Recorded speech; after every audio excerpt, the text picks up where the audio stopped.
Tim, the Mix Minus podcast is brought to you by Big League Pillows. Every Big League pillow is a one-of-a-kind, just like your MVPs. Tim, MVP for Most Valuable Pillow.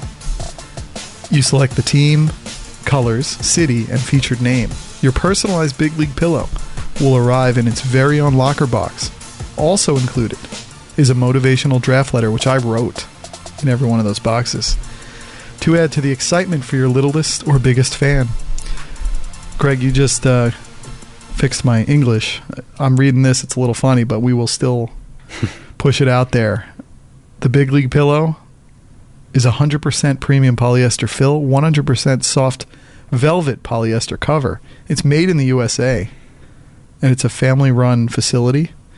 It's about 16 inches tall and 12 ounces in weight. And I can get you a discount for free shipping if you use promo code MIXMINUS, MIXMINUS, I believe. And I will provide a link in the show notes as well. Big League pillows are very cool, and they got tons of basketball styles as we head into the playoffs, and hockey styles. So get on into it at bigleaguepillows.com, promo code MIXMINUS. Gentlemen, we're here. We have Tim Castano and we have Greg Hrinya back. This is our annual. Sometimes we do it several times a year in person. We're here on the night of the final evening of the season. So there's a lot kind of in play and in flux right now, although some things are coming into clarity right now. But how are we doing? I'm doing well. Thanks for having me. I want my Big League pillow. You want your Big League pillow? We should turn this into a infomercial. I'm like, how comfortable is it? It's so comfortable. So I think the last time we did this was probably in the summer together. We might have even had Jonathan Griggs. I hope he's not going to be upset, but I didn't think he could get out here. Jonathan, you're welcome to come, but Tim and Greg don't really have people keeping them at home. Not that's he just sad. finished my book, actually. Oh, awesome. Yeah. Another plug. Do you want to plug that? Or Yeah, sure. go ahead. The 5-Year Plan on Amazon. The Nets' tumultuous journey from New Jersey to Brooklyn. Do you want to start with the Nets then? Because Sure. we are going to let our time go a little bit into these games because we'll have more clarity on the playoff picture, but we can talk about the teams who aren't in it, and the Nets are not in it. They're going to end up with 28 wins, right? Or are they on the path to win tonight? They're down 10 at half, but let's give them the win and say 29 wins. So that's about 8 more wins than last year. Yeah, right? 8 to 9, Eight to nine depending more. on how tonight's game plays How out. tonight's Sure. go. And they spent a lot of money to get there. What do we think? Was it a successful year, a stepping stone year to something better? Yeah, I guess. I mean, a lot of that money was Mozgov, Carroll, guys that they pretty much had to acquire to get draft picks. So, I mean, a lot of that is... And Carroll played really well for him. He really did. But Mozgov was a filler on the end of the bench, so he kept one of those seats back there warm. But... And Crabbe, I mean, he had his moments. I think he shot around 37% from 3 this year, so above league average, but, I mean, he's a better shooter, I would say, than that. But, again, making $20 million a year, so, I mean... They signed him, though. That was their contract. Yeah, that was their contract. And I think someone like Crabbe, it's the contract that makes you doubt the value. I mean, if he were... $8 million, $10 million a year, sure. You'd feel very different. Oh, yeah, about him. you'd feel great about him if you were $10 million a year. But when you look at it and you say, oh, he's making, $19-ish million a year, okay on defense, gives you pretty good outside shooting, but doesn't give you a lot. Apart from that, I think if you were paying him $8 million a year, you'd feel great. And at 19, it doesn't look as swell. And obviously, Jeremy Lin went down real early in this season. It was game number 2, I believe. And Game 1, actually. Oh, was it game 1? Yeah, I believe he played about 25 minutes. Oh, wow. It was game 1. So he played about 20 minutes more than Gordon Hayward, I was thinking the same. And D'Angelo Russell, he was their big acquisition along with Mozgov, with Brook Lopez going the other way. And I'd say it was a worthy trade. Oh, yeah, it was a good gamble for the Nets. It was good to try, but... Well, the Lakers are probably happy with it. The pick turned into Kyle Kuzma, so... That's right. Kuzma's been very good. The Lakers actually had 2 very nice late first-round picks. Yeah, with Josh Kuzma Hart. And Hart. Where's Josh Hart from? Where did he graduate? Villanova. But that would be Villanova. That would be the 2018 national champion Villanova Wildcats. Tim, how much Nets did you watch this year?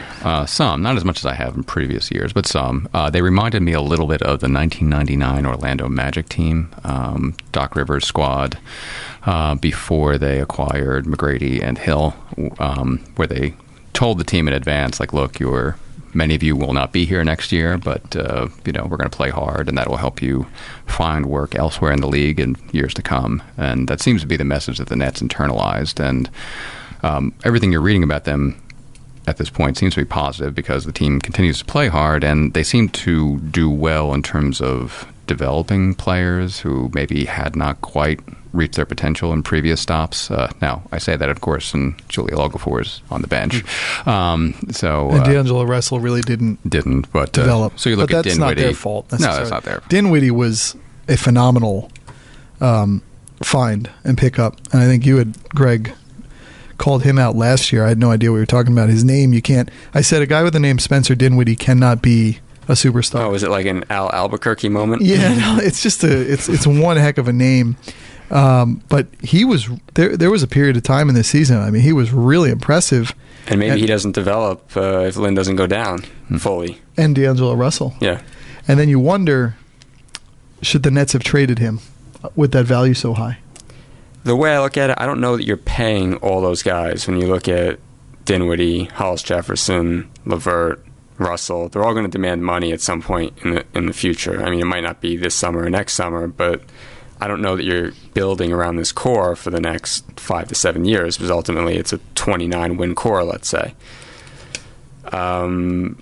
Could you flip him and maybe move up in the first round? I mean, I'm sure that's something that they would entertain. I mean, I think they're pretty committed to Russell because I think, even though we've talked about some of his shortcomings, I feel like they like everything that he brings as far as scoring, and he's pretty popular with the fan base, so that always helps. Yeah, he's got that kind of star appeal, whether he's earned it or not. Exactly. But there is something very there's like not a willfulness to his game. Yeah, well, he's very sometimes. Casual with the ball, which almost like Jason Williams, white chocolate. I mean, he's very flashy, and if the other team's not playing defense and he completes the pass, it looks phenomenal. But if he sails the ball into the fourth row, it doesn't look as good. Yeah, no, he has a lot of that. I mean, the only thing I would say with the Nets, they did take a jump. I mean, look, when you ascend to 28 or 29 wins, we're not gonna give you a round of applause, but they did go from 21, we said, up to this level. So they're on some ascent, but I wonder if this is actually the ceiling with this group, and what really can they do to improve this for next year. And to Tim's point, now that they have the draft pick back next year, do they try and sell some of these guys, acquire more assets, have a high lottery pick, and then go from there? Maybe choose a couple of them to build around and move the rest of them out. I know on our podcast last summer we talked about that. You basically said that you could see almost every guy on the roster being built up to ship out. Fatten the pig. Yeah. Which, from a player standpoint, is that not unattractive then as a destination for the Nets? That have they built the reputation where if you go there, you'll get the opportunity and perhaps some of the attention that you otherwise would not have gotten, so then prepare you for your next stop. Yeah, and get a nice deal out of it. Well, it worked out for Bojan Bogdanovic and Thaddeus Young. I mean, when Kenny Atkinson and Marks were hired, they both raved about both guys. Thad was Atkinson's guy. They were texting regularly, and he didn't even make the start of the next season. So, I mean, I think that ultimately they're going to do what's in the best interest of the team and go from there. Well, I think when you go years back, and it wasn't with this group who was in charge, but Sean Livingston was the ultimate. I mean, he turned that one season. We saw in this the interview that Jason Kidd just did with Howard Beck, where they kind of brought up the Nets' tenure a little bit, and he wanted to actually start Sean Livingston even when Darren Williams was healthy. Yeah. That's kind of scary. I mean, Livingston brought a lot to the table. The fact that he was good defensively with his length and the way that he got everyone into their sets, and he was a good distributor. So, I mean, he was a very cerebral point guard. Yeah. So I think that fit into what Jason Kidd wanted to do. And we were just talking before, but the one silver lining I would say to getting D'Angelo Russell and Jahlil Okafor in the trade, which I was very excited about, I think we hadn't realized, or maybe some of us had, why Jahlil Okafor wasn't getting any playing time down there. Said it almost felt like when the Nets got Jamal McGlure, And everyone was saying, oh my God, he was a one-time All-Star. He put up 14 and 10. He works harder than anybody here. And then they never put him in the game. And you're like, well, maybe he shouldn't be there. But the fact that they were able to get Russell and Okafor, they were in the same draft, right? Yes. Yeah. So, and they got Stauskas, too, who I want to say was the 8th pick in that draft. So you're looking at having 3 top 10 picks from potentially one season. But when you think of the lost lottery picks they had over those couple of years from those from that Celtics trade, in some ways you can at least actualize the Nets having these lottery picks now, and you can say, well, it wouldn't have worked with these guys, but at least we got to see it here without having the risk reward of actually having to have drafted them. True, yeah, you could definitely look at it that way. I mean, it's a sad way to look at it. Yeah. Too, but You can also look at it, they know what it's like to have Alan Crabb and not to have Alan Crabb. So having signed him to one contract. imagine Tyler Johnson, too. That would have been. Hey, maybe they'll get Otto Porter next summer. Yeah, In a That would trade. be bad. they're just in a. They're in a tough spot still. Well, That as I might have said, been their 14 season. months, they can start drafting with their own first-round draft pick. I also thought it was interesting. I've been listening to a lot of NBA podcasts the last couple days, and I think it was David Griffin was on with Adrian Wojnarowski, and he was talking about the fact that the Spurs really were quite upset to lose Sean Marks at that time, that they had been developing him to be one of their guys, and they do develop these guys to have the chance to go elsewhere and to ascend in the ranks, but that he really hurt because they weren't ready to let go of him yet. So that was kind of a positive. Although, do you guys listen to Wojnarowski's podcast much? I have listened to it. I have listened to it, but not recently. When he has certain people on, coaches, executives who are not in the game, it feels to me sometimes like he's doing a job interview for them, where he's trying to set them up to speak to the NBA decision makers to get in there. I always feel that way with the Jeff Van Gundy, and I felt that way with David Griffin, but it was interesting. They do have... Does he ask, like, where do you see yourself in 5 years? Or That's right. Well, what are your strengths? yeah. Well, you really know how to run teams. I mean, you had these guys who are now in control, and it's like, okay, we got you. Now, coming back to the 5-year plan, is it surreal to be where it is now? I mean, you almost forget sometimes that Prokhorov still owns the team, and I think he might forget sometimes. Yeah, and they've got a lot on his mind. had a deal, that's true, Joseph Tsai to buy about half of the controlling interest in the team. So, I mean, he could be positioning himself to eventually at some point let go of it. It makes me wonder, was this just a way to hide your money, like a skyscraper in New York? What do you think, Tim? I feel like there are less risky places to hide your money. Mm-hmm. There are entities that are set up exclusively to hide your money that are available to individuals like Prokhorov. Well, I think I talked to you about this, Tim, but it keeps him visible. Yeah, it keeps him visible. And it has his money in a real asset. In an asset. Valuing and... Yeah, and in a nation that does value the rule of law and respects civil rights and human rights. So, yes, there is that. Well, I think I've said this, but in other realms, I get really wary the minute someone in sports shows up on 60 Minutes. I think that, to me, is the sell all your stock. When Giannis just showed up on 60 Minutes, Prokhorov was on 60 Minutes, Darrelle Revis, remember he was on 60 Minutes like about 2 weeks before he went downhill. I feel like when you get to the point where the 60 and 70-year-old hosts know of you, in sports it's too late.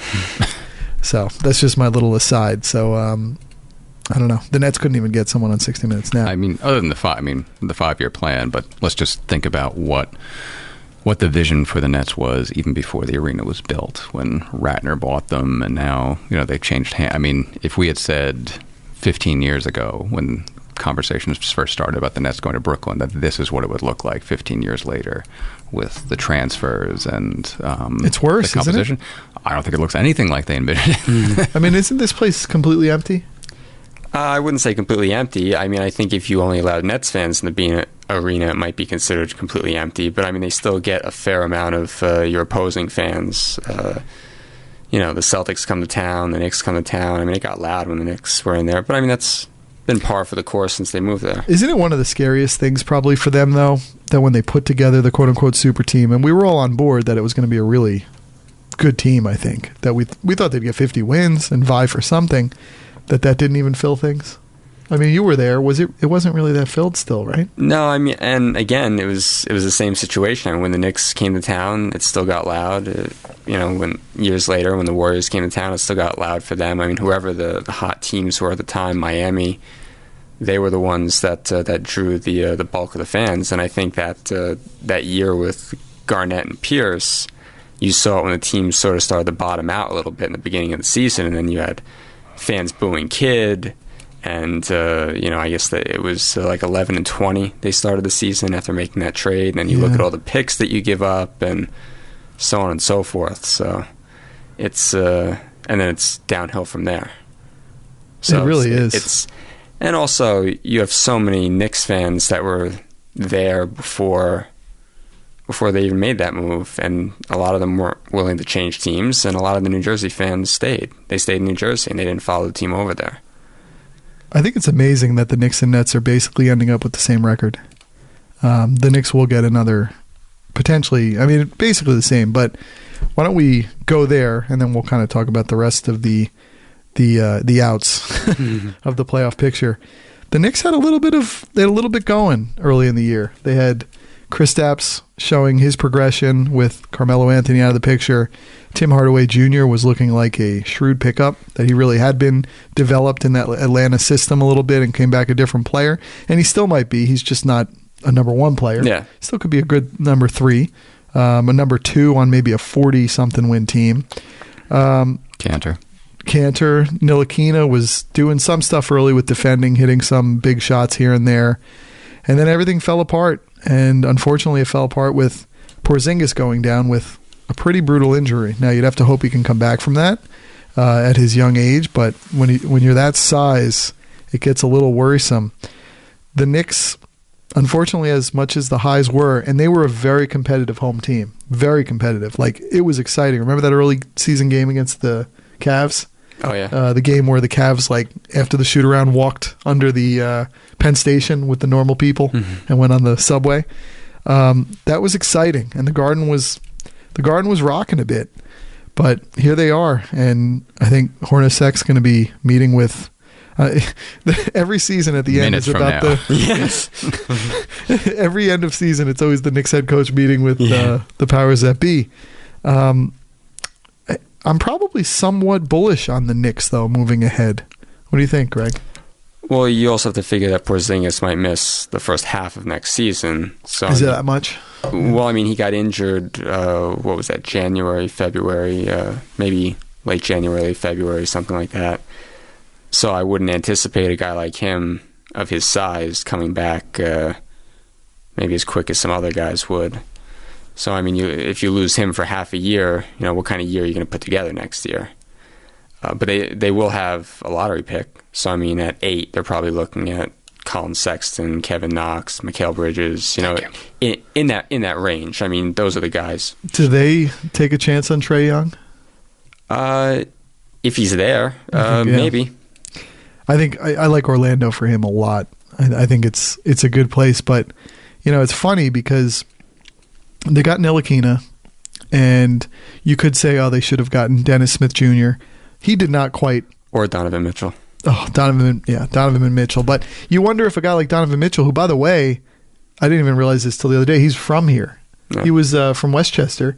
His dad works for the New York Mets, Donovan Mitchell Sr. But you wonder if his ability to go somewhere where he could kind of hide out and develop in a Quinn Snyder system, which has become a system somehow. It's pretty amazing what he's done out there. But his ability to develop there and kind of be with the team when they were bottomed out, then they kind of get rid of people. They bought out Joe Johnson, which is crazy now because when they turned it around, you wonder he might be a useful piece, but I don't know. Jay Crowder became that useful piece. That's true. Jay Crowder finally found some use this season. But I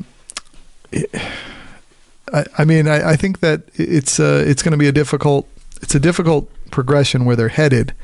But Tim, what did you think when you were watching them this year? Well, I don't have a lot of confidence in the Knicks making the right decisions heading into the offseason. I just don't. Could be wrong. I'd like to be wrong. But I actually feel better about the Nets' decision-making apparatus than I do the Knicks. So I feel like the Knicks are going to pick the wrong coach. I feel like they're going to pick the wrong player. Is Mark Jackson the wrong coach? I think he is. I was just going to say Mark Jackson and pick your player. Yeah, at 9. They're going to pick the wrong player, and I think they're going to sign the wrong free agent. That's the way I just feel about the Knicks. And you would say on paper you would rather be the Knicks than the Nets because of some of the personnel already on the Knicks. But in terms of the front office, I would rather have the Nets front office. I would agree with that. So let's start at the bottom, head our way up. We won't talk too much about them. Did you even see, I didn't even see a Hawks game this year. I mean, I saw them when they played the Nets and maybe 1 or 2 games against the Knicks. But they were plucky at times. But they don't really have anything going for them, right? How was that rookie? John Collins? John Collins, I mean, when you look at the player efficiency ratings, he's actually one of the better rookies out there. Solid, athletic, but I mean, when you look at that roster, it's Dennis Schroeder, maybe Taurean Prince, Collins, and there's not really a lot else. I mean, Dwayne Dedmon, I mean, he's not a long-term solution. Or Sano Ilyasova was playing a lot of minutes. He's in Philly now, so there's not a ton there. How about the Magic? I am excited for them as a Trae Young landing spot because I just think I feel like reaching isn't a bad thing for them.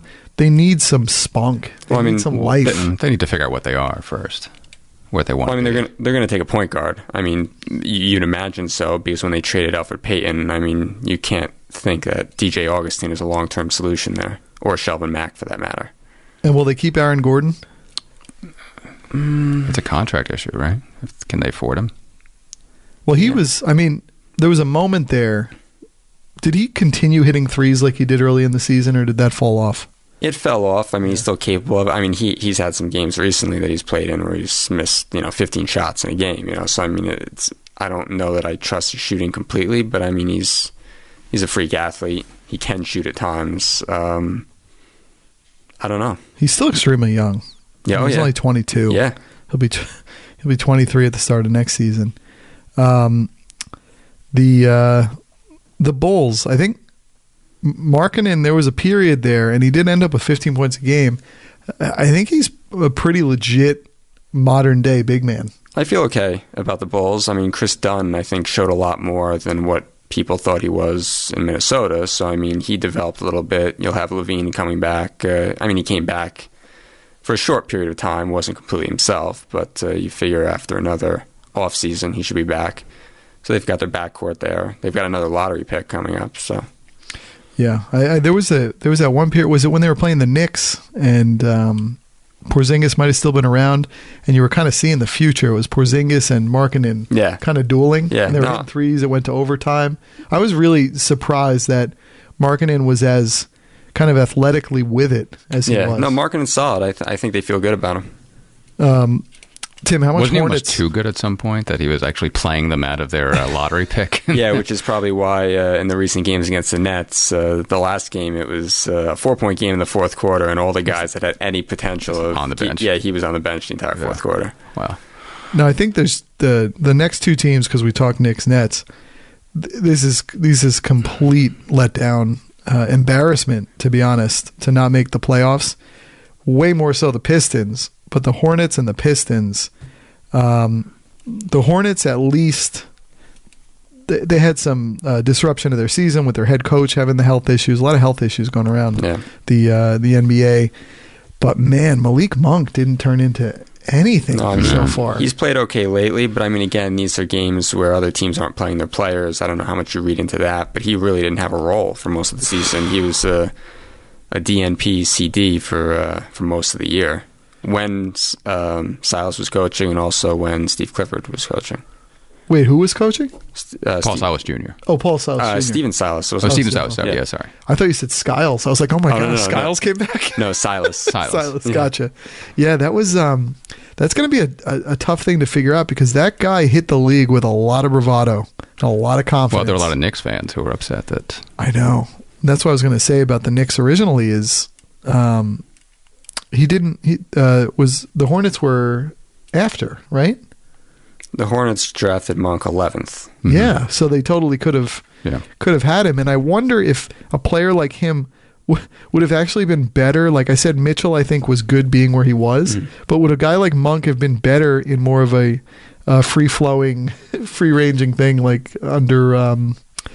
like I feel like Clifford could be an exacting coach, that he's going to sit you if you do fundamental things wrong. Sure. And I feel like on the Knicks, a guy like Malik Monk might have gotten a chance, for good or bad, to shoot himself into the game. Yeah, well, based on the way the Knicks played defense for most of the year, I think he would have fit in just fine. So yeah, you just wonder with a guy like that, because he really had so much going for him in college. Same thing with De'Aaron Fox. I mean, I guess he had some moments, but it wasn't like a lot was coming out of there from him. Yeah. I mean, he played very well in the rookie league, the summer league, Fox, so people did expect more. But then I feel like, I know we're talking about the Kings now, but I feel like that roster construction really hurt him with the mix of the veterans who probably should not have been there, cutting into his minutes early on, and that he just didn't get the chance. I think we might be able to retire that plan. I don't like that plan ever. I mean, where you hire the guys who are still able to play at good money, and they're just supposed to come in and mentor young guys just because they're paid to do it. And the minute you're paid, you go, oh, yeah, sure, I'll do it. And then you come in and you're like, I'm going to go back to my family now, or I'm going to work on my own game. I don't know if I like that idea very much. I feel like it doesn't necessarily work very often, especially if it's the same position. I mean, you're basically teaching the backup quarterback when you're the quarterback how to be better. What about the Pistons, though? You mentioned them. See, well, what about the trade too? See, that one, the more you think about it, when that initially went down, you say to yourself, okay, Detroit's going for it. It's the Eastern Conference. LA just decides, let's get out from this right now, so we can kind of move ahead. And they ended up unretire the jersey. Unretire the jersey. But I think you have to say to yourself when you're the Pistons, I mean, you got duped, because if a team signed a player to that kind of contract and then immediately is like, we're good with getting rid of him, don't you almost just not have to trade for him at that point because of that? For me, it was the Sixers trading for Chris Webber. Right. That's what it reminded me when I saw that. Like, oh, the Sixers but just got Webber Chris had been again.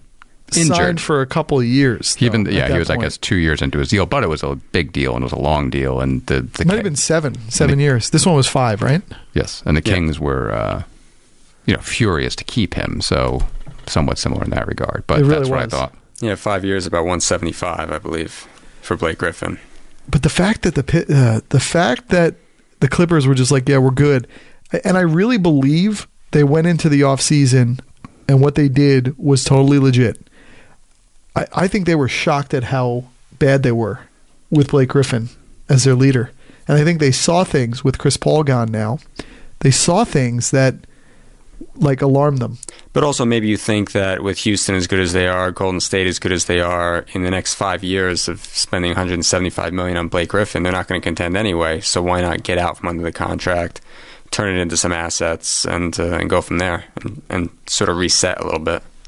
And I guess it's an oversaid point when people go, well, the next free agent's not going to want to sign there. Guys sign where the people are going to pay, and it's LA. Yeah. So they're going to do it. Does that get Stu Stan Van Gundy fired? It's gotta, right? He's definitely. And does Jeff come in? He's definitely going to lose the GM. Yeah, that's what I was about to say. That the decision-making responsibilities are gone. It's just a matter of will he still be able to coach. I mean, I'm sure he that will be the second coach. Blake Griffin has done that too. That Doc Rivers had his GM duties stripped of him, and now Stan Van Gundy. But I mean, yeah, Blake is just. I mean, Blake is sort of empty calories, isn't he? Yeah, I mean, he's hurt a lot. He's not a great outside shooter. I don't really like his fit with Andre Drummond. I mean, you've got two big men who can't shoot, so I mean, that doesn't help you space the floor. And I also think they overvalued his playmaking abilities. Oh, yeah. That he could be the point forward. Point Blake. But one more point on Stan Van Gundy. When you look at some of the decisions that he made specifically in the draft, he passed up on Devin Booker in the draft, and then he passed up on Donovan Mitchell and took Luke Kennard. So yeah. he had a rough go of it in drafts. So, and he took Stanley Johnson instead of Devin Booker, He's also taken Henry Ellenson, who only just recently got off the bench in mop-up duty. So, and that new arena was empty. Yeah. That was really alarming. Yeah, Little Caesars. Oh, my God. I mean, the Palace at Auburn Hills felt like it was just filled all the time. No. I mean, I know it had lost quite a bit of people of late as they started to go downhill, but what surprised me was the beginning of the season. Like, you think opening a new arena, people would come out just because it's a new arena, and they would come out, but it was surprisingly empty. How's the hockey? Are they still? They're there too, right? The Red Wings? Yeah. I'm actually not sure. Yeah. They must be. They must be at that arena. I just said that so everyone knows that I know Something. that Detroit's hockey team is called the Red Wings. I know the hockey team too. I just don't know where they play. That's about as much as I know about hockey. They must play there. I wonder how that's doing there. Well, that's our non-playoff teams in the East. So in the West, if we hit the Clippers point, Doc Rivers, like where is he? Did he actually coach up this team to be really good? Because to be really good to their ceiling. I mean, they won a lot. I felt like every time you looked up, they won a game that you were surprised they won, especially against these conference teams. I was telling Tim earlier that for the website that I write for, I actually do a lot of Clippers writing. Really? And Doc Rivers said that this was the most fun that he's had coaching because of how many injuries they had and how counted out they were and how much they scrapped and how much they fought for each other and so on and so forth. But I've also seen him rumored to be coaching the Knicks next year, so who knows what that means. Wow, the Knicks. Mm-hmm. But isn't it crazy that this is the part I don't get? So he hired Lawrence Frank off the scrap heap, basically, sort of twice. Once in Boston, brought him here as his valued assistant to the Clippers. And then somehow Lawrence Frank becomes like the head of basketball operations. He's reporting directly to Ballmer. And like, how's that going to work? I mean, is he going to be... Yeah, it is an interesting situation. You hire a guy and then he eventually becomes your boss. So, and how you didn't see it happening? I guess it just doesn't matter. I guess Steve Ballmer kind of fell for Frank. I loved Lawrence Frank. I thought he was a great guy.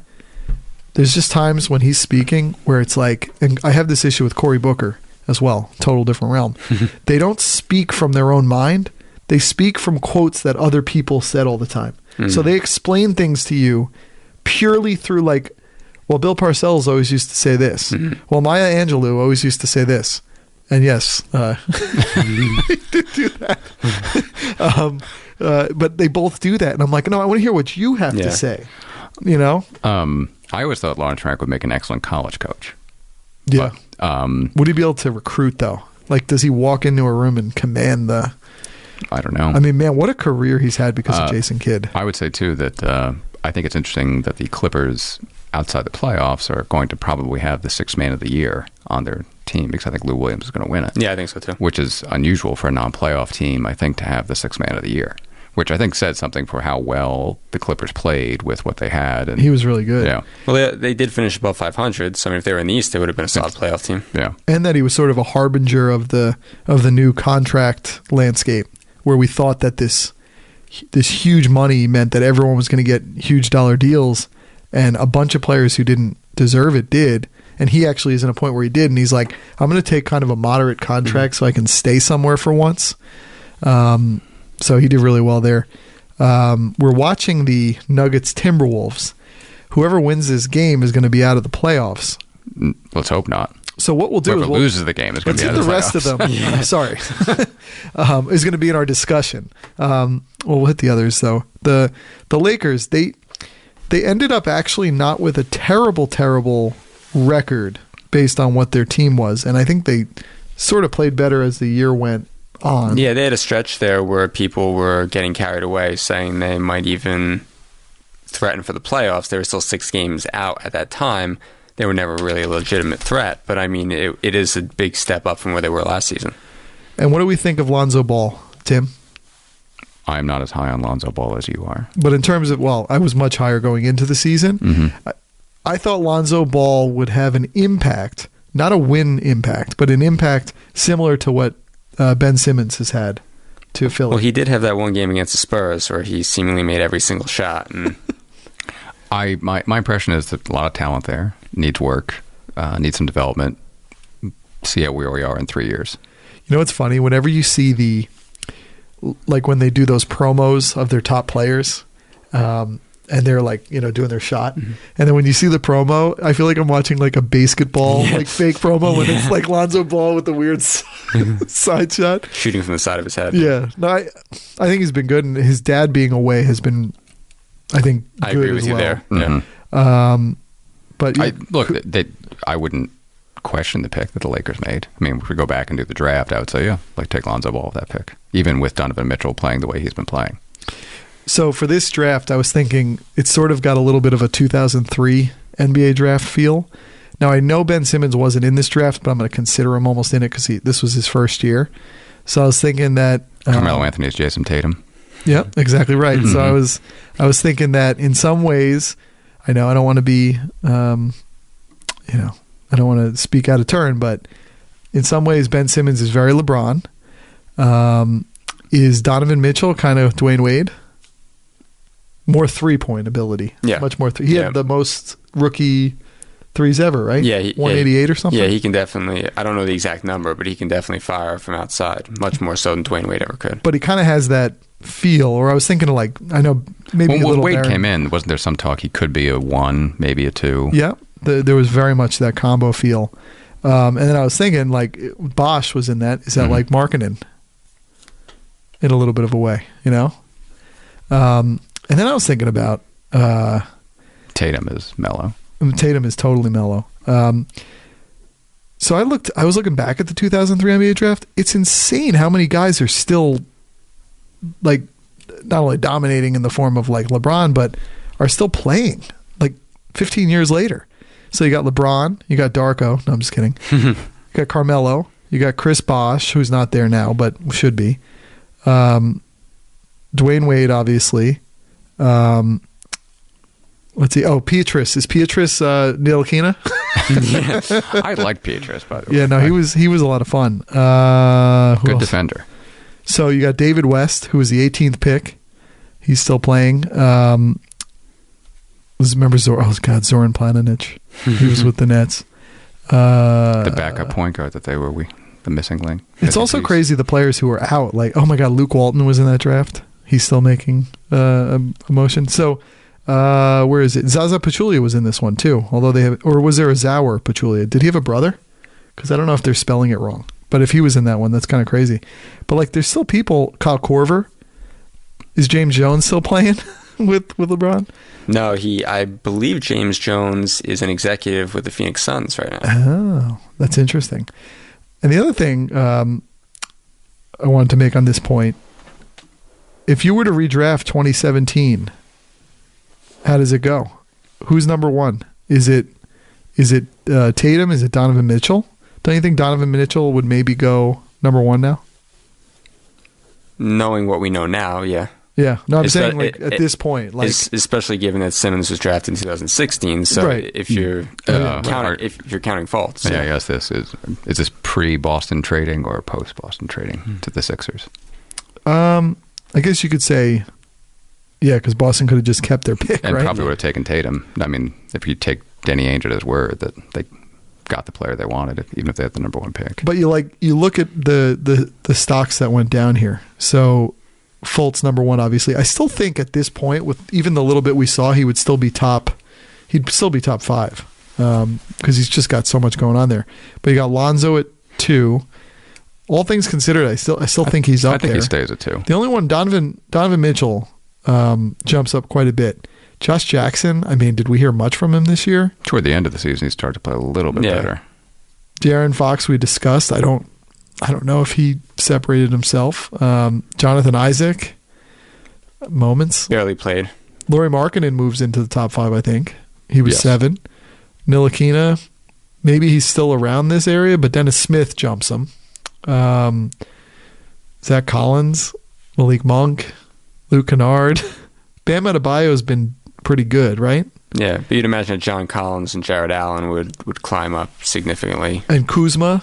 Yeah, him too. Of course. Kuzma would probably be in the top 10 now, right? Yeah, well, I mean, he's probably going to finish 3 or 4 in Rookie of the Year voting.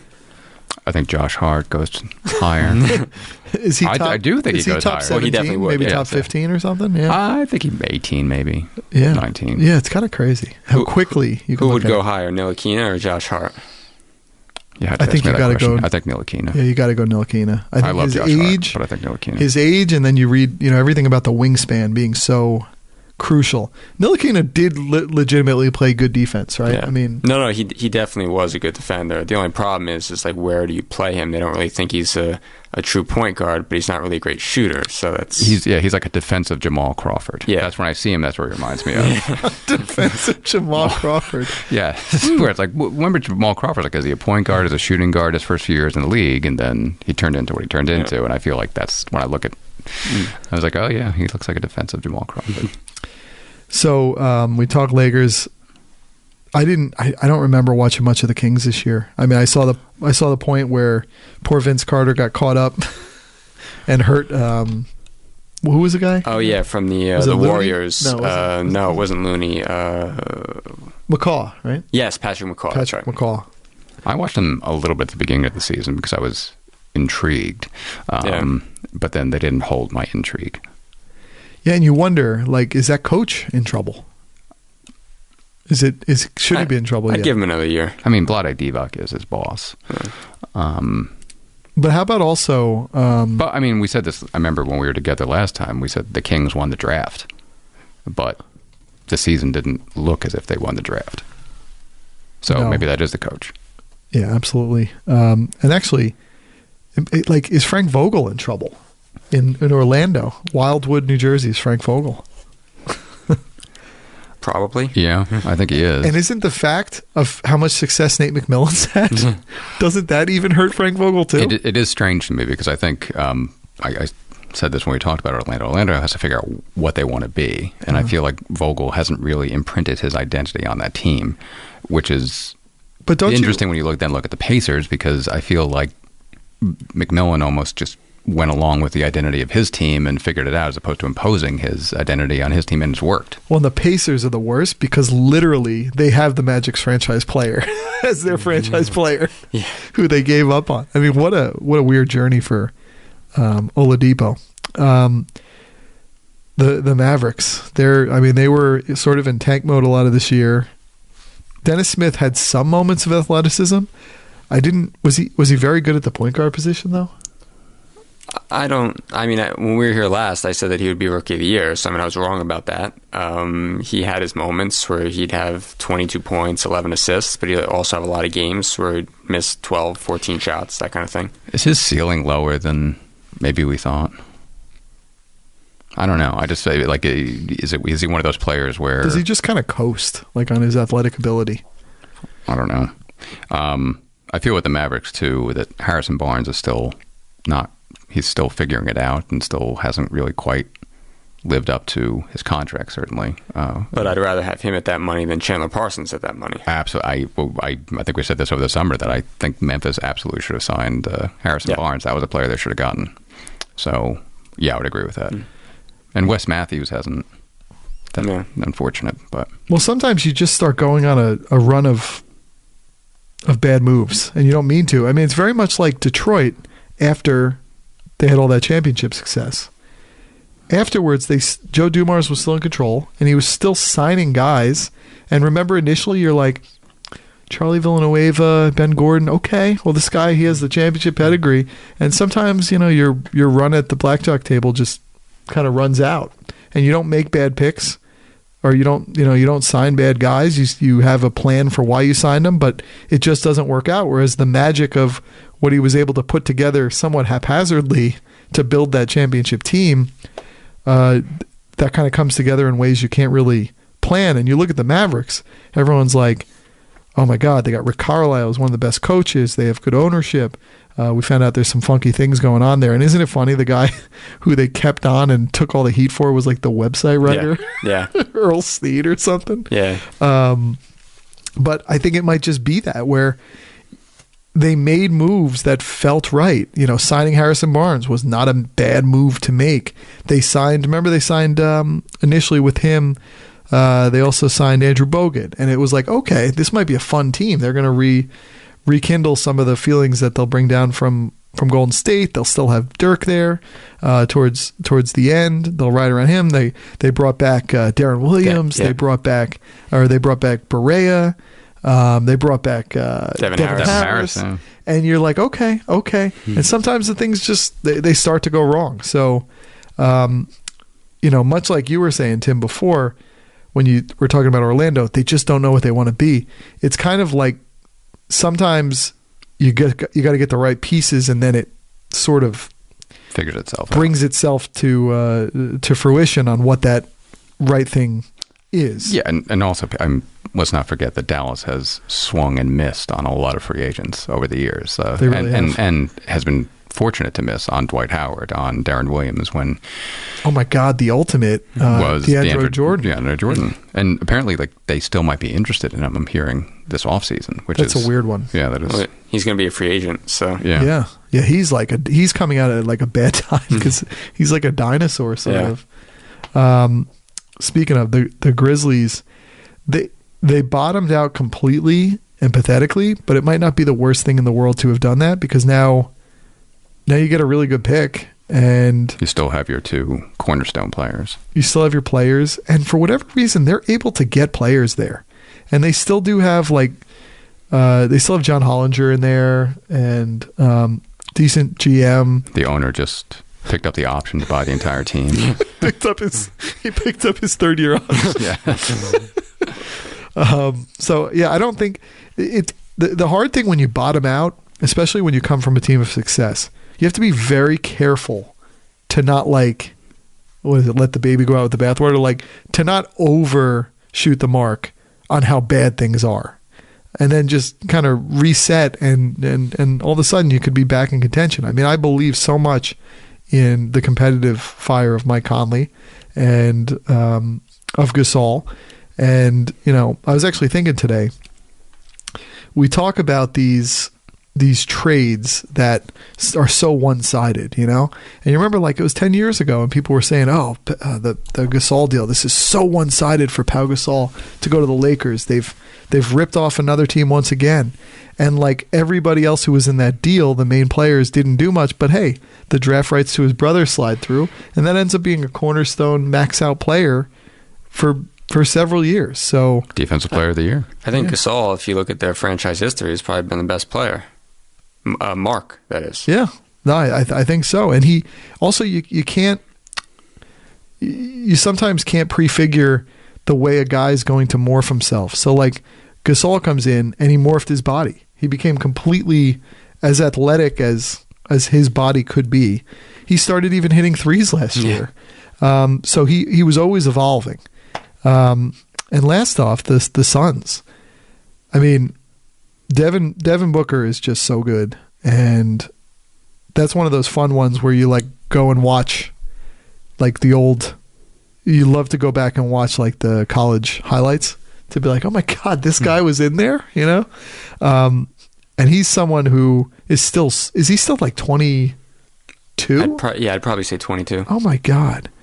So I don't know what they can do here, but they got to figure some. I feel like you look at their roster and you say Devin Booker, TJ Warren has played probably better than he should be. You look at Josh Jackson and you say, oh, they have some pieces here, but it's Marquise Chris stinks though, right? Yeah, pretty much. Dragan Bender is okay, but I mean, for a guy who the year after Porzingis went, they thought that they were getting another Porzingis. That hasn't really come to fruition. Dragan Bender, yeah, and Devin Booker will be 22. At the start of next season. I feel like they need a new front office in Phoenix. Is that it? Oh, yeah. Yeah. I think that as a start. What about David Griffin? What about bringing him back? He was there for a long time. I was thinking Jerry Colangelo, but he's looking to be. I mean, he's looking to be pretty good. He made some pretty good moves, and maybe that was why he was trying to trade them to trade Kyrie to Phoenix. But it's funny. You look at Kyrie. If he had gone there, it looks like he's a ticking time bomb with these knees. His injury stuff is just is trouble. But well, the knee problems that he's having apparently go back to when he hurt his knee with the Cavs in the finals. Wow. Well, that was when he literally broke his kneecap. A 22-year-old, and it was his back, Duke, right? Where's his knee? I think it might have been. So now to the actual playoff teams. Almost all Some of them. Yeah. That's right. So we are here. 15. Yeah, we're here as the T-Wolves and the Nuggets go into overtime in Minnesota. So that one will be decided. But is it either or neither? Neither of those teams is expected to win anyway. So it is truly like the Dayton play-in game in Minneapolis for that 16th seed, not for the 8-9 or whatever, that the 8th seed or whatever, or 9th seed that they do. So what we could do is we could start with the Eastern Conference. The Raptors are actually going into overtime here against the Heat, but they're locked in where they are. The only question is going to be whether they get that 60th win or not, which to me means a lot. I think that's a big number to get to. That really solidifies what a season they've had, and they've really had a pretty tremendous season. Nobody thought they were going to be the number one seed. I'd say they were probably the third or fourth choice, but they were able to kind of assemble this team, continue to assemble it around the pieces they had, and create really meaningful minutes for new bench guys. And I think that's been a lot of the key to them being 8 to 10 games better than they were last year. Yeah, they've had a lot of guys step up. The one that I like the most is Fred VanVleet. Yep. Wichita State, undrafted free agent, very heady point guard. Reminds me a little bit of Kyle Lowry, actually. He can shoot from the outside. He's tough. He checks you with the ball. So, I mean, that's pretty positive. You got C.J. Miles who can shoot threes. Delon Wright has come along. Jakob Poeltl has become a presence off the bench when he spells Valanciunas. So they've had a lot of impact guys coming off the bench. They've just built a really, really good team. Now, I think what we've seen as the season has gone on, though, they still might be the same old Raptors. Right, Tim? Possibly, yeah. I think, go back to your Joe Dumars Pistons comment. It seemed, if you remember when Dumars was making sort of those tinkering at the edges with his core with some bench players that didn't work out, it seems like Toronto made similar moves but did work out.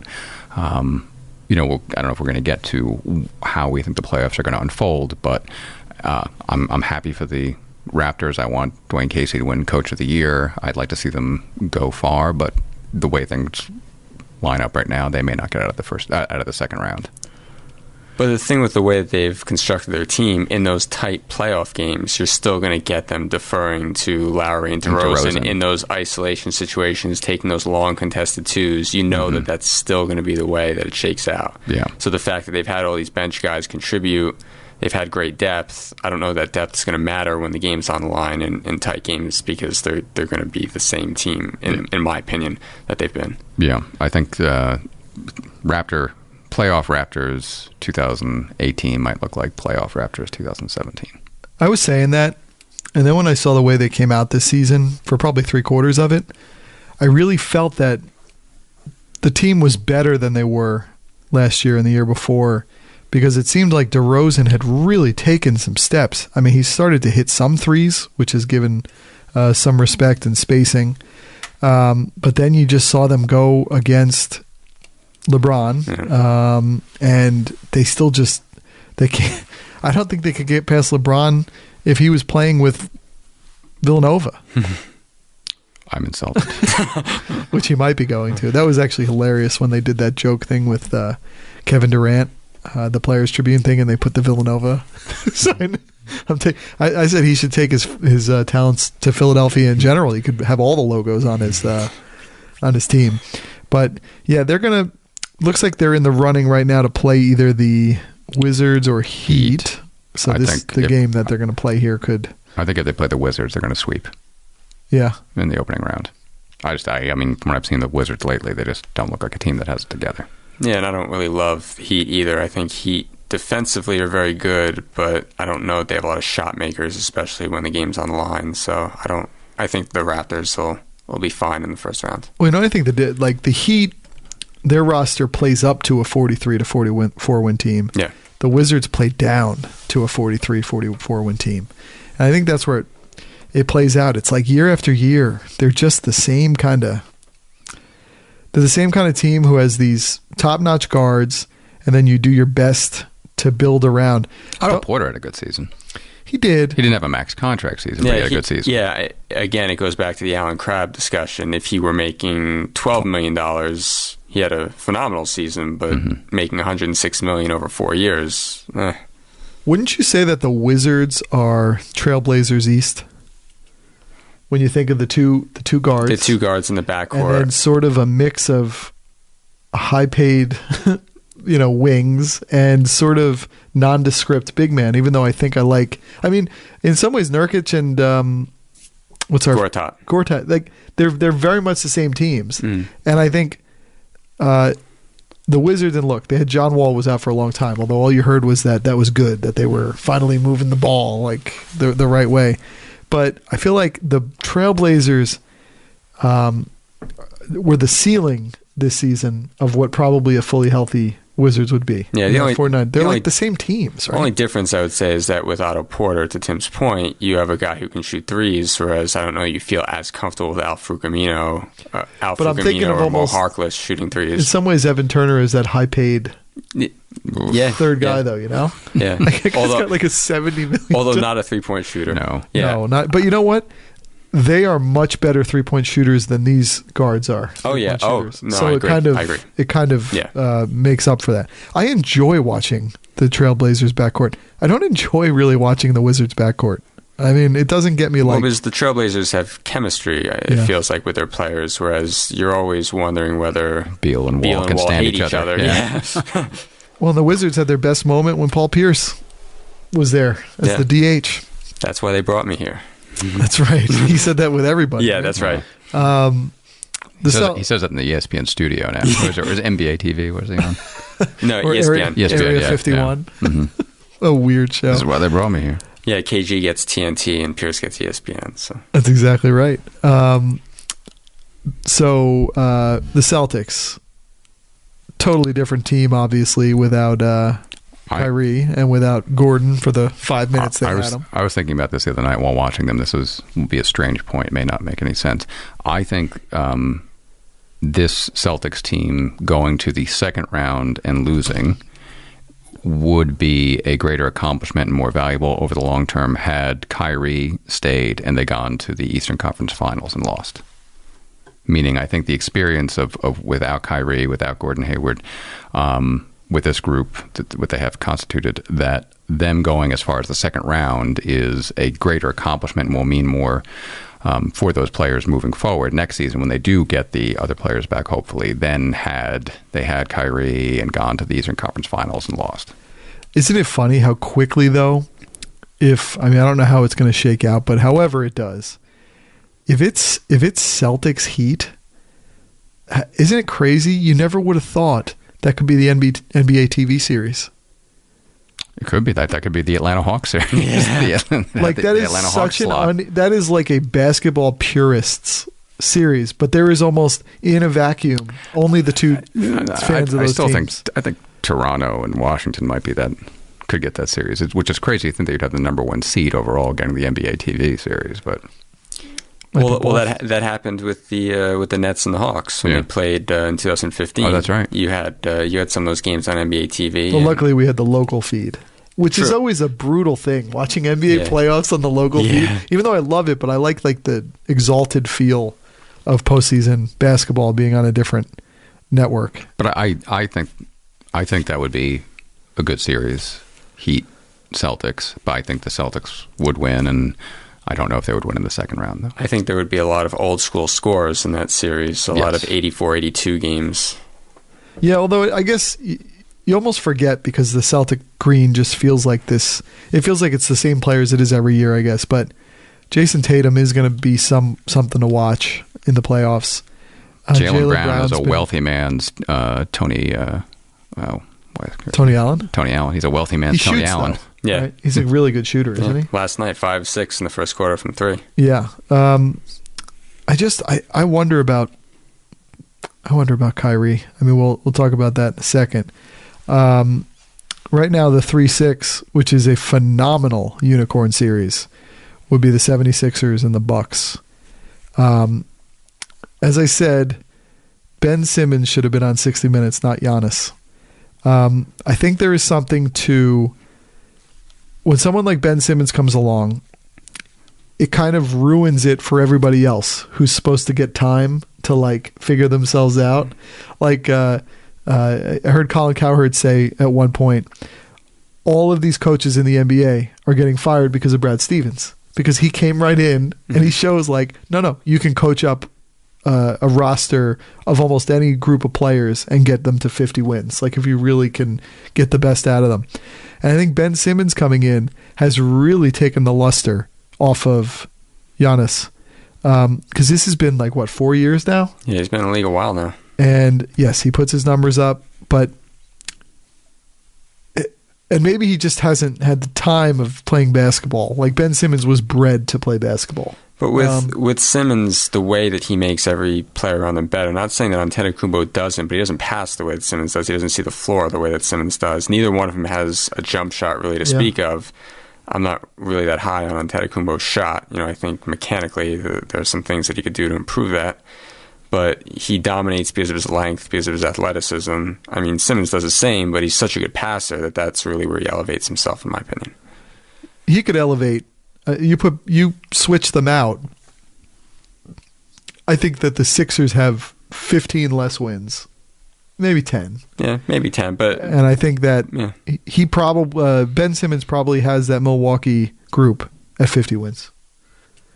They were good. I mean, like everyone talks about how good. And remember, Eric Bledsoe was supposed to be the big move, and Eric Bledsoe's sort of been. No, when you look at Milwaukee's roster, they have a lot of talent on it. So, and I mean, that's why Jason Kidd got fired, because you look at their roster, you go up and down, and it's like, well, Chris Middleton's good, and Giannis is good, and Eric Bledsoe's good, and they got Jabari Parker back in Brogdon. Yeah, but like, why are the Bucks not still good? Isn't it because Giannis? And it's unfair to think of him to have to become a number one guy like this when he was street selling in Athens like 10 years ago. But I think their big problem is that they lack outside shooting, so teams will pack the paint, and really the only guy you have to worry about is Middleton. Maybe Jason Terry to a much lesser extent, if you can believe that. But and not that I want to take a late season game against the Nets as an example, but basically they were playing off Antetokounmpo by 10 feet, just daring him to shoot jump shots. Same thing with Parker. And they combined to shoot, I think one went 7 of 21, the other one went like 6 of 21. And they were just giving them jump shots, and they packed the paint, and they couldn't shoot from the outside. The whole team couldn't shoot from the outside. So I think that's where they run into trouble, is that they don't really have a lot of shooters on that roster. Yeah. It's going to be interesting. I mean, at that point, it's made for the 76ers to win the round. And I think it just remains to be seen how Ben Simmons rises up if Embiid comes back in a I think even without Embiid, they win that series. Yeah, but I mean, it'll be great to. I don't think Ben Simmons is going to be the least bit changed. No, because it's the playoffs. So. I think especially because they're playing the Bucks. Like it's not. It's sort of like a regular season series. It's like a back-to-back in a regular season against the same team. It's like a home and home. So the Cavs, no one really saw them as the 4th seed. But I think it's completely shocking and important to me that they got to 50 wins. And I think it's important to LeBron that they got right to that 50 win mark. I think he just knows it's a number you got to hit. And the fact he got there is unbelievably impressive with what this team went through. This season for the Cavs has been just absolutely insane. I mean, it's been like the Donald Trump presidency in a year. How many things happen? Quite a few. I said this before the podcast. Once the trades were made on the deadline day, I looked at that roster and thought to myself, they've assembled a saner version of LeBron's rookie team, where they had Ricky Davis and Darius Miles and DeJohn Wagner. I'm looking at the skills of the players, what they bring to the table. Like it's roughly similar to the team that he had when he was a rookie, except these seem like sane human beings. I'm not going to bet against the Cavaliers. I can't. I mean, there's no reason to, especially when we look at the season that LeBron has put up. And they have had a crazy season. I mean, their coach, again, took time off. They they got rid of their second best player. They brought in a player whom they thought would fill the void, and then quickly decided they needed to ship him out. And still protected what they think is the biggest asset in the offseason. But and Kevin Love had his issues. It's been a wild season, but I'm not going to bet against them, especially in this series. I mean, I think they're going to win first round, and I've already predicted earlier. I think they're going to beat the Raptors in the second round. So this trade was made in August. I think it was right around like mid to late August. It was late. So are we now 9 months? 8 months? I think it's not crazy to say 3/4 of a year in, Cleveland won the trade. All things considered, right? Given the injury, sure. I mean, it's crazy to say that, but didn't they say Kyrie was going to get surgery if the Cavs kept him? That he was threatening that. He was threatening that. He was going to immediately get surgery if the Cavs kept him. So they had to trade him. The initial trade was not good. It did not really. It didn't fill the mark on what they needed. They brought in Dwayne Wade, which was just. I remember the first night, and you're like, okay, this might sort of work. As we see our friend Derrick Rose, he was on that roster. Nothing felt sustainable about that, though. They won that night. Obviously, Gordon Hayward went down that night. But I think a year later, or 9 months later, the Cavs have won that trade going into the postseason because Kyrie's off the table. He is not. He wasn't on the Cavs taking up that major position on their team on the roster, and then going down. And then who knows what the Cavaliers would have been. They were able to somehow reconfigure the team to a degree. I mean, I still don't know how they got to 50 wins because LeBron played 82 games. That's right. Yeah, that's about it. And they kept the Nets pick. They did keep the Nets pick. That's exactly right. So they got rid of Kyrie, and they got all these pieces back, and they still have that pick, which right now that we know that the Nets lost, and the Knicks won, will be 8. So they move up a little bit there. Could be 1 or 2. Theoretically. But it's going to be 8. Yeah. And they kept I I think they preserved their flexibility should LeBron stay or leave. It's a borderline playoff team if he leaves with the talent they've assembled, but it makes it more attractive for him to stay as well. Well, I think in this season, the feeling even from someone watching it outside became so untenable that you were like, I don't even want to look at this anymore. It's like a car crash. I don't even want to. I don't want to see it. I can't see Isaiah here for one more game. Everything got so bad. And isn't it funny? Jeff Green has actually been really good underneath the surface for them this year. Yeah, he really has. He's had a great year. He's like the one constant all year.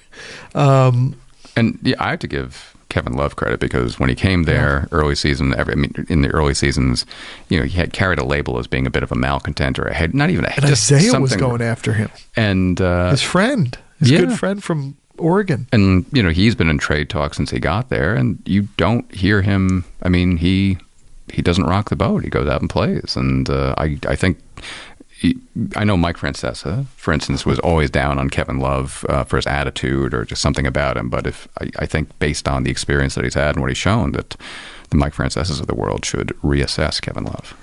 Well, was not the greatest thing to happen for him, for his value to be out as long as he was in the year? It was almost like he was able to turn his head from the car crash as it all happened. And then, distance made the heart grow fonder. By the time he came back, he had been out of the picture so long that you went, oh my God, that is his value.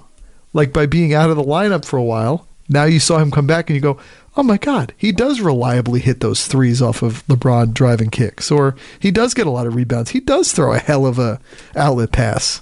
And I think you kind of saw it, and he helped the team, down the run here to get to 50 wins, because there was a point where I was tabulating, and it might have been somewhere in the 30s, and they were on track for like 46, 47 wins, and that wasn't gonna do much. Yeah, well, they had a good stretch down toward the end of the season. Team had a great stretch, the Pacers. I would have hoped they would get to 50, but that is a really impressive 48, because I don't think people saw a lot there. A lot of people were down on that trade only getting Victor Oladipo and Sabonis for Paul George, who was going to leave anyway. And I think people were like, "Oh, we want picks." We've seen what Oladipo is. We saw him not really set himself apart in Orlando, and then go and play with Russell Westbrook, where things should be easy. And he sort of did not distinguish himself. They trade for him. They bring him to his college home area, and he loses a lot of weight. He went skinny Kyle Lowry, and he just became a completely different player. I mean, how good he was and how competent he was and how much he hit big shots. He became like a quintessential combo guard. He was a legitimate all-star. I mean, he averaged 23 points a game. He was excellent on defense. He led the league in steals. So, I mean, he did it at both ends of the floor, and I think you have a lot of other guys. It's funny when you look at that roster. They have Bojan Bogdanovic. They have Thaddeus Young. Then they have Miles Turner, who sort of like resembled Brook Lopez. It's kind of like that 2016 feeling Nets team, and then you just add Victor Oladipo to it, and they won 48 games. So it's funny how in the NBA, one player having a dominant season can really elevate those around them. I'm not sure they're going to give the Cavs much of a... Because I think LeBron really wants to solidify this team and almost have one of those like undefeated runs if he can do it. And I think Paul George was a little bit more of a mano-a-mano for James. And they swept them... Was it last year? They swept the Pacers? I think it was last year, right? Yes. But the Pacers were in like three of the games. Yeah, they were in most of the games. Really down to the wire. There was the game where I think CJ Miles, our friend in Toronto, took the last shot, and Paul George was like, "That's got to be me. I got to take the." It was like, well, that was a weird thing to say. So I think because of that mano-a-mano aspect not being in play here, I almost think LeBron's going to respect them as like a cuddly cute. I think this is probably the best matchup for the Cavs in the first round, just because I feel like Indiana overachieved. So they won 48 games, but when it's playoff basketball against LeBron, I think that tune-up. Yeah. What do we think, because this will be a good morph into the Western Conference, what do we think about the invasion of the body snatchers aspect of Oladipo changing spots with Paul George, and there wasn't much of a difference there in Oklahoma City? If anything, the people who came along, and maybe Carmelo was going downhill because he didn't look very good. And Paul George really didn't seem like he had a ton of confidence, and he really was a second fiddle kind of in a bad way, like in an I go, you go way. And then Victor Oladipo, who you really felt like bottomed out last year in a way. I mean, he had some moments, but it was sort of Russell Westbrook's thing. And then he comes here and takes over. Do we have any thoughts on what do you think about that transfer? Just watching from the outside. I think it just further confirms I don't know anything about basketball. As I look at that, Minnesota won. I had higher expectations of Paul George. Not necessarily that I thought Oklahoma City was the best fit for him. I actually thought he was going to end up in Boston or somewhere else. But Boston, I thought was going to be the fit for him. The Oladipo thing to me is just, it's a surprise. I mean, hopefully I'll remember that in the future, so that if another similar trade comes up, I'll always say, well, remember the Oladipo trade? That actually worked out better than we expected. But I was among those who, when the trade went down, was surprised. I thought they could have gotten more. I thought they could have gotten one of Boston's picks. I thought he would fit in Boston. And I didn't think it would work out as well as it did. So I don't know what to make. And then in Oklahoma City, I thought, they would actually. It's gone kind of the way I thought it would go. I thought they were going to be the sixth seed, so they're seventh. So it's landed sort of where I thought they would. Yeah, I don't know where to land on Russell Westbrook. So he did just average the triple-double for the second year in a row. Oh, he got 16 rebounds tonight? Yeah, I saw something, get an alert on my... It's like Christmas. You're getting all these alerts. But I understand how unbelievable he is. He's just a force of energy, and he could go end-to-end like nobody I've seen. I mean, Jason Kidd, actually, people don't realize that early Jason Kidd was almost as athletic as this. But there's just something that doesn't quite translate. It's like one person, and then he's not getting everybody involved the right way. Well, it's amazing for all the assists that he gets, that he doesn't seem to bring out the best in his teammates. It's kind of a weird dynamic, the way that works. I totally agree. I think it's just it's a strange thing, and I don't know where the Thunder are going to end up from this. I don't know. I mean, is it analogous to Iverson, where they actually had to build the team around Iverson, where you had your Aaron McKee, you had your George Lynch, you had Tyrone Hill, like players who didn't need the ball but could set the picks, grab the rebounds. No, but today's game almost can't do that. Oh yeah, right? I was actually just about. You took the words out of my mouth. I was imagining that team playing today, and it probably wouldn't make the playoffs. Nobody could hit from the outside, so I like. It feels like they're trying to do what Philly did back then, which is to build the team around the talent, and they haven't figured it out yet. They haven't found the right players. What they'd have to do is you have Adams in the middle, you'd have Westbrook holding the ball, and you'd have to just space the floor with all three-point shooters. So they'd have to acquire a lot of guys who shoot very highly from outside. But who can also play defense, though. Yeah. So you'd have to get a lot of 3-and-D guys. It's almost like Houston. Yeah. In some ways. Yeah, it's... I mean, to end up with the same amount of wins as Indiana is just... It's kind of crazy. And I mean, in many ways, the best person to play alongside him is Kevin Durant, right? I mean, the two of them together, as much as Kevin Durant didn't want to be with that, the two of them together with that roster was as perfect as you can set up with him, because they are they are the true I go, you go. Like, I even feel this way with Kevin Durant on the Warriors. I don't love seeing him on the Warriors for that very point. I don't want to see Kevin Durant in a free-flowing offense. His one-on-one skill is so great that I liked the I go, you go with him and Westbrook. To take that one step farther, I actually thought Harden and Durant were the better combo than Westbrook and Durant, because I thought they could do the pick and roll better than Westbrook and Durant. That's true. Yeah. I mean, that is a difficult thing. And now they end up with Carmelo, who is just... How could Carmelo have gone that downhill so quick? Is it all this wine? Is it... I don't know. It's the wine. He needs the volume, right? I mean, he can't just... I think that's the difficulty when you're a player who can demand the ball, is you can't just be somebody who reacts to someone else at that point and becomes a shooter.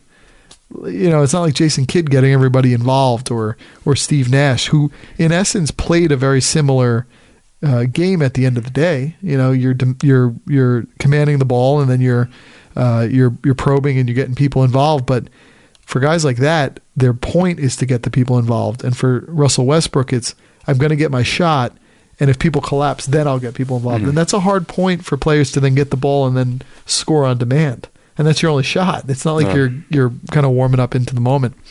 So now we know the Rockets are playing the Timberwolves.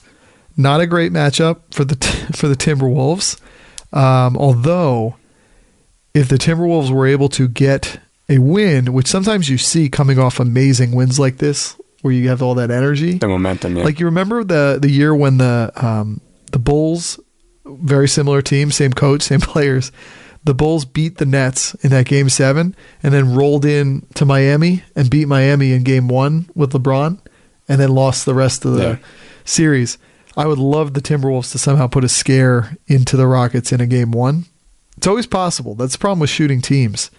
But the big thing is the Timberwolves needed to be in the playoffs. The Nuggets, they can use this as a stepping stone to something Yeah, I better. don't think they needed it as badly because the drought wasn't quite the same. Timberwolves had to be there, but I keep thinking on the East, the Eastern Conference side, how the Raptors. I sort of feel similar with the Rockets in this sense. Do we believe it in the playoffs? Right. So are they two different teams from the regular season to the playoffs? I believe it until the Western Conference Finals.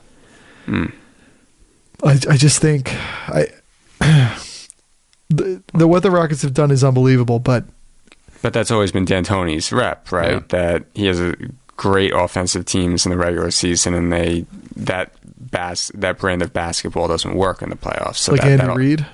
Yeah. I just this really could be the year, but the thing is, it has to be the year, right? The Rockets are not building for something; they're built. Yeah. If they don't win this year, and your first year together, you're not necessarily supposed to, but if they don't win this year, where is the hope for the next year? And also, Golden State's had a pretty tumultuous season. So, I mean, they've had their own issues where you look at it and it's like maybe it's not their year. They've had too many injuries, too many things go on. You would think this is lined up pretty perfectly for Houston. They have to win it, right? They have to. They're not winning it if it's not this year. Yeah, I think Golden State's going to beat them in the Western Conference Finals. I do too, but doesn't... There's something, and I know, Greg, you're kind of disgusted with the Warriors and how this happened, how this team came together. Yeah. I'm more disgusted that they went 58-24. Like, to know what they are, to know how unbelievable this team is, to add Kevin Durant, you don't have the right to be bored already. I thought, and then why did the announcement come that he's opting out of his contract yesterday? Like, I know he's staying, but why is that announcement coming out yesterday? I guess just a way to hide the loss. Well, no, to build up how what a great guy Kevin Durant is. He's going to take less money. He took less money last time. He's probably going to do the same this time. He's going to keep the band all together. But doesn't he get more goodwill if he does it after they win another championship? Like, why is it being announced now? It feels A-Roddy. I don't like that. I don't like that move. I think it's disgusting to me. And look, 58 wins is like the highest level for most teams. But that's like 12, not 12, that's like 10 wins off or 8 wins off of what's acceptable for them. They have 12 losses at home this year. I guess what's off-putting is how poorly they played without Curry. You would think, Durant, Thompson, and Green, and Quinn Cook actually played pretty well when he was thrown in that role. I mean, obviously it's not Steph Curry, but he wasn't the problem. The problem was that those other three guys, which is a big three in and of itself, couldn't make it work. Yeah, Curry's importance is unreal. And you know what? Sort of like a couple of years ago when he got injured, the way he plays, you can't just drop him in and then it just... Well, it's like when the Cavs won the title in 2016, and there were ramifications with his ankle and all that sort of lingering effects. You wonder if he won't be healthy maybe until next season. Well, and I wonder if now you start to wonder if this is the rule at this point as opposed to the exception. Injuries, when you add all these things up, injuries are more a part of his career than health. I mean, he might just be... Yeah, this stretch that they've had where they've gone to the finals, 3 years in a row. I mean, he's been pretty healthy, but before that he was always hurt, and maybe after that he's always hurt. So, and he was hurt with these weird kind of injuries in that run, like you said 2 years ago, and they're holding on for dear life. Like, I need him to be healthy for that Rockets Warriors.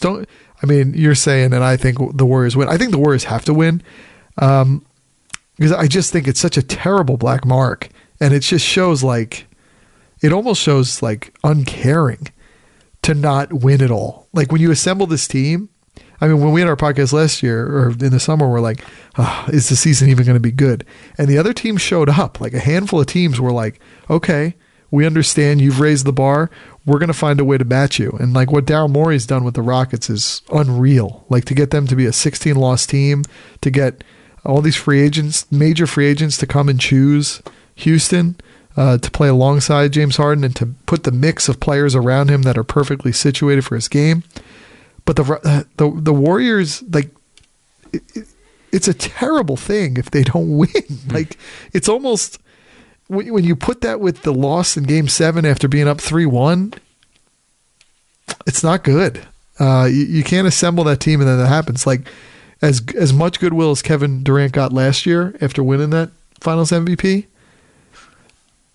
I mean, he might want to leave here after this year if they don't get to the finals. He didn't get much goodwill from me, so because it's easy to jump onto a 73-win team and then win a title. So, in my opinion,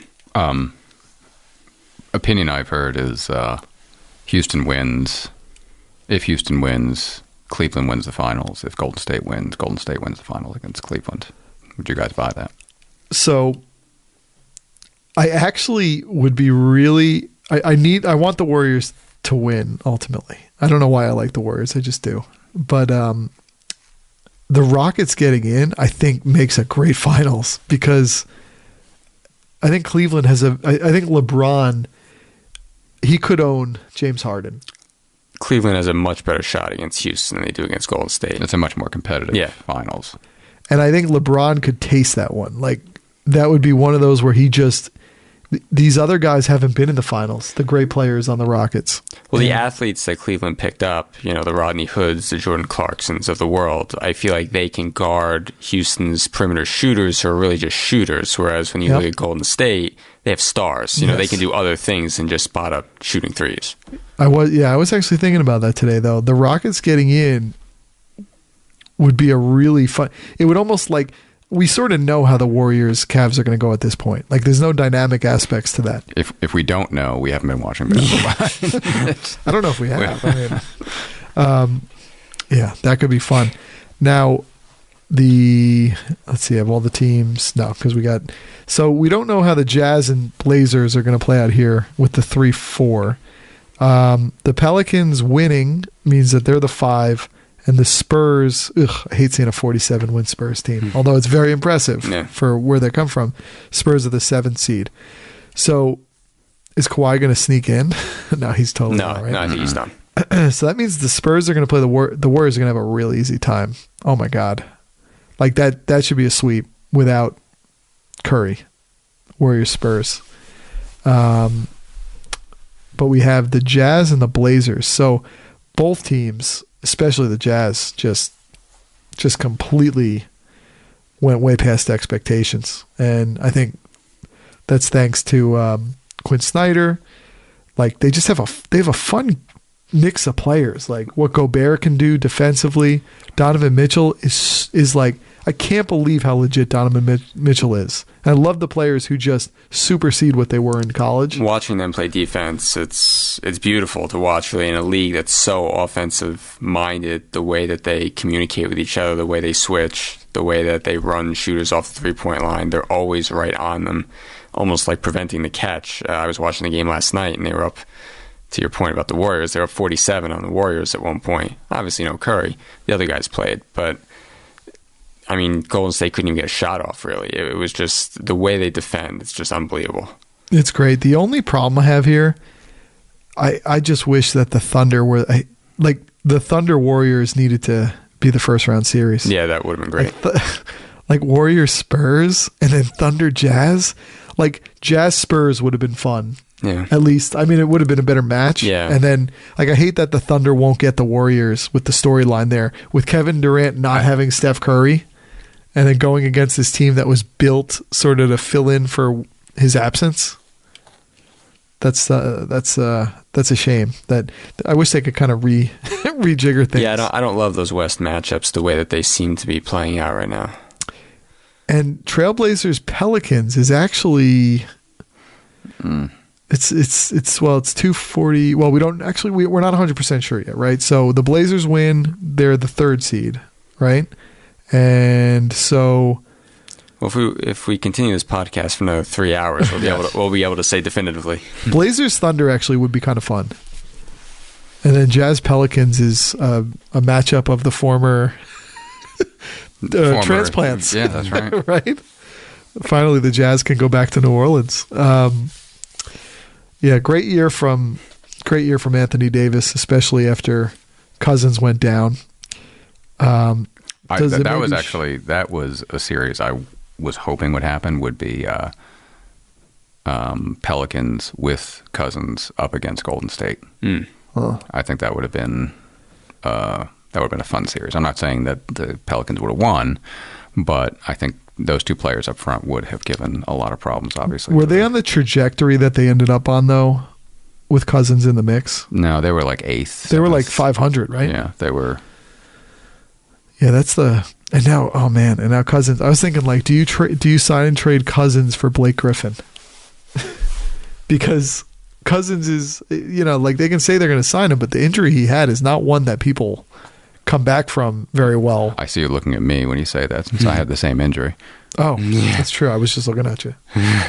That is true. You did have that injury. But and nobody signed me afterward. my favorite, though, was when Mike Francesa would be on and he'd be talking about injuries, and then Joe Schmo would call in and be like, look, I had that injury. And he's like, get off my line. You know, these are world-class athletes with doctors. Yes. That's what made him great. That's right. But I think that's going to be, they're going to have to sign him, right? Because where else are they getting a player like that? But I don't know. I like this Pelicans team the way they're built now, the way that Mirotic stretches the floor. I mean, not saying that I didn't like them with Cousins. I mean, Cousins was playing great. They just weren't a good mix. You know? Yeah. It wasn't like a good. He'll have options. Yeah. Will he, though? Yeah. Maybe he'll team up with John Wall and. Yeah. Or the Lakers. They'll have money. They'll want a player. Yeah, but I just would be worried about signing him Off that injury. I off would be that too. injury. Like, it's sort of, remember Wesley Matthews was a good player, and then he's not. No, it hurts your first step. It really does hurt. As much as you can rehab, as much as like your first step is diminished. Is it like you're in quicksand?